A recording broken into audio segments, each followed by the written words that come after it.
Today is day 2 of my DIY electric skateboard, and I had to branch this video into 2 days because I actually spent about 4 hours trying to do a couple things like clean the bearings and take out the trucks because I had to go through some complications. But today we're going to be taking on more of the mechanical parts and hope to get more of my electric skateboard done. Once again, I'll be splitting this video into 4 parts, or this episode I could say, into 4 parts. Today is the second part of my DIY electric skateboard, and yeah, I hope you guys enjoy. So first things first, let's get the painting out of the way. So I'm going to be painting this enclosure you see here, typical food container, turn this to a nice matte black color to fit with my skateboard, because you know, having a clear enclosure wouldn't look that great on an electric skateboard. So yeah, let's jump in right to that. Basically what I'm going to do is I'm going to get this primer, black paint as you see here, and I'm going to spray it onto this container. And then I'm going to go to this container, both filled with primer, or spray with primer. And then after about 20 minutes of drying in the sun, we will apply the black paint, and then we should be good with the enclosure of my electric skateboard. I'll do this all off camera because I'm sure you guys don't want to see an hour of me putting spray paint onto a cover. So yeah, I'll see you guys. Alright, so we're going to let these guys rest. We got a nice matte black coating on my enclosure. And yeah, in about 20 minutes, I'm gonna go put some black paint on it. So here is our finished product of the enclosure. We got a nice matte black finish, as you see here. This is my first time spray painting an enclosure, so bear with me about the texturing and design. I think this will do good. I put some primer and some paint on it to enhance the durability on it, since it's gonna be down here and it may be getting hit by some rocks. So yeah, now let's move on to these guys. These guys need to be changed. These are too small of wheels, and these bearings look like they came out of like a dust barn or something. I don't know.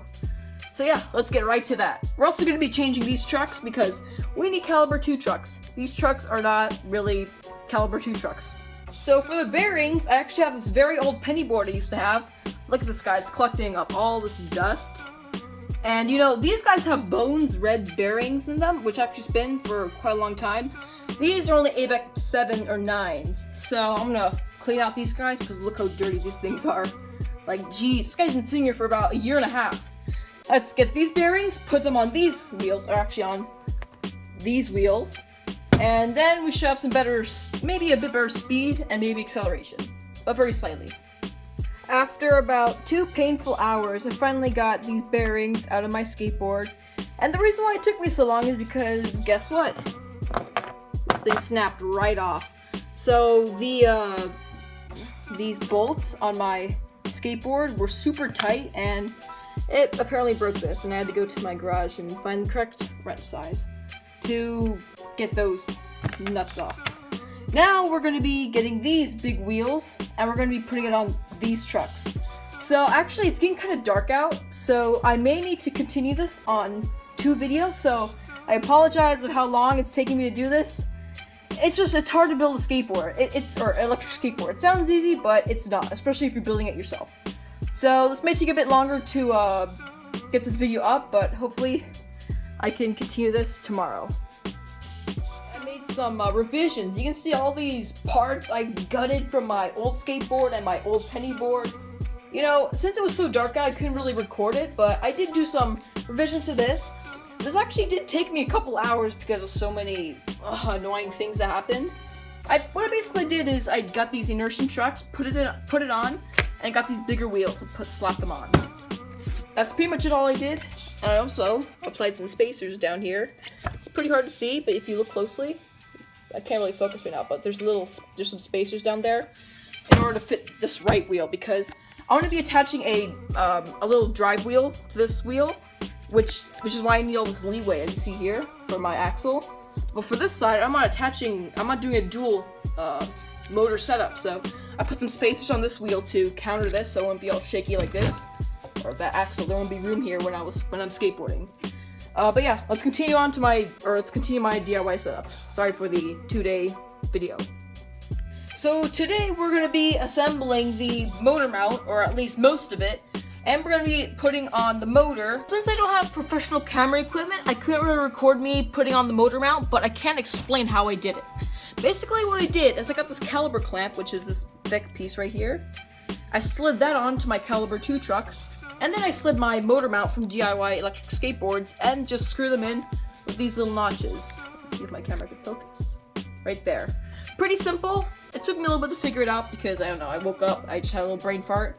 But yeah, you just have to adjust it to the correct area you want it to be, and now I can attach my motor mount, or my drive pulley.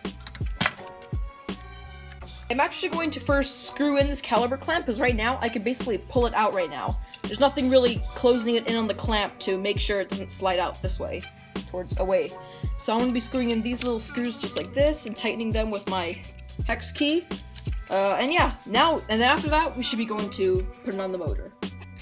Alright, so now I screwed in these little screws to hold the caliper clamp in. Now, I'm going to be attaching the motor. There's going to be a couple screws. It's very hard to see on the camera. Let me pull this motor out carefully. There's going to be a couple, hold on, let me focus. There's a couple holes that I'm going to be able to screw into with a screw like this. This will be in like this. And it's so hard to see because of the light conditions. These little notches, I'll be able to screw a screw in there, and it should be able to hold the motor in.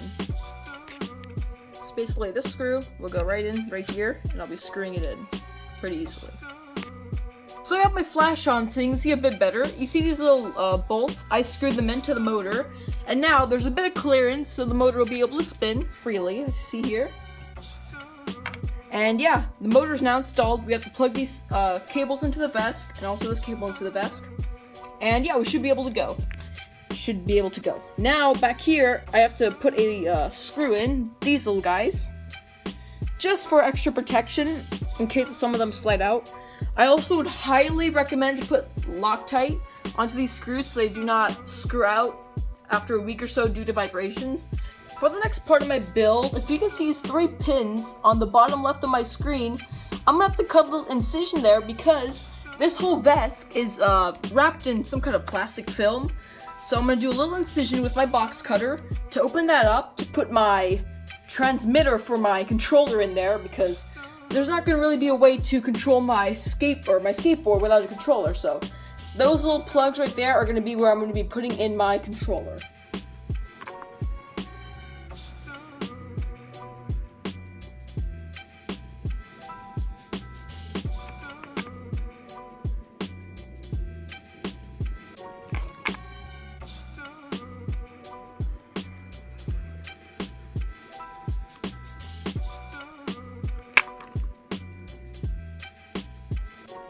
As you see, I cut open a little hole for my transmitter to be put in.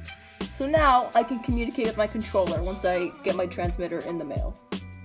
For the next part of my build, I'll be putting this, which is my motor pulley, right into there. Or like the drive wheel pulley. See these little grooves? This will go into with my belt, and the belt will be laying right on this. As the motor is spinning, it will be spinning this as the pulley will be moving. And there'll be another pulley right here, which would be spinning also, moving the wheel. So yeah, let me get this installed. Basically, it's pretty simple. I grab one of these bolts and just screw it in to this motor mount. See that little hole right there? There's gonna be some grooves right here, little flat part. Put a screw right there, I'll hold it right in place. Remember, use Loctite so none of the vibrations will loosen up the screws. I'm not using Loctite right now because I'm testing my skateboard, and this is not my final product. I still have about a week until I'm actually getting all my parts and everything will be finished. So yeah, let me install this. Pretty simple, slides on like this, trying to correct grooves, and it should be installed. So we got this guy installed, and now I'm gonna try and make some kind of Einstein contraption just to test if this motor will spin. Because you know, I just want to try it out with a success. I'm not gonna be using both of my batteries right now. I'm just gonna use some kind of Einstein contraption to just hook up with one, and then I just want to see if this motor spins and see how it sounds like, because you know, why not? I can, and I'll try my best to make it work. So you know, safety first. As you see here, I got my gloves. This is to protect me a little bit. These are not full-fledged electrical gloves. These will just help me out, just in case there's a small spark. I can get my hands away quick enough before things actually start burning my fingers off. Okay, really hope this will work. Really sad if it doesn't. I gotta be really careful.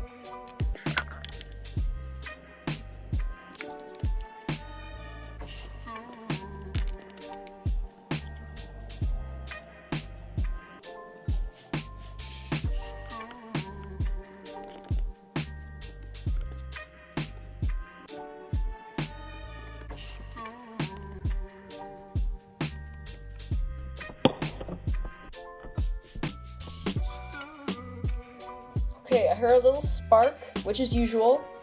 So now we have everything on. I just saw my transmitter blink a little bit. So now let me try to turn on my controller and see if this connects. I can take off my gloves now, since I'm not going to be using too much electrical stuff. I want to be very careful because this is like very unstable right now. Like, I have some metal areas that are open, so I need to be extremely cautious. So the vest light is on. I'm trying my best to not do anything crazy. It's on, blue. My transmitter's blinking on, so it's awaiting for a pair. So I'm gonna turn this guy on. Hold on, over here is the on button. So now we're gonna do this. Okay, it seems like it's connected. It was blinking green, now it's not blinking green anymore. I'm going to try and accelerate, and I'm gonna see what happens. Make sure nothing's in the way. Nothing. Let's see. Alright, so I watched a quick tutorial on how to do this, and I basically, see, I had to switch this channel, if I kind of bring it as close as I can. I put this little cable on the top channel. It's supposed to be on the bottom channel. So now it's on the bottom channel, I am getting the correct notifications in the blinking red. If it's blinking red, that means it's not paired. So all I have to do is to turn on my remote controller and it should pair, and that guy should move. I'll get a close-up on my motor in a moment. This guy will work. Wait a second, and it works, guys! We got this guy functional!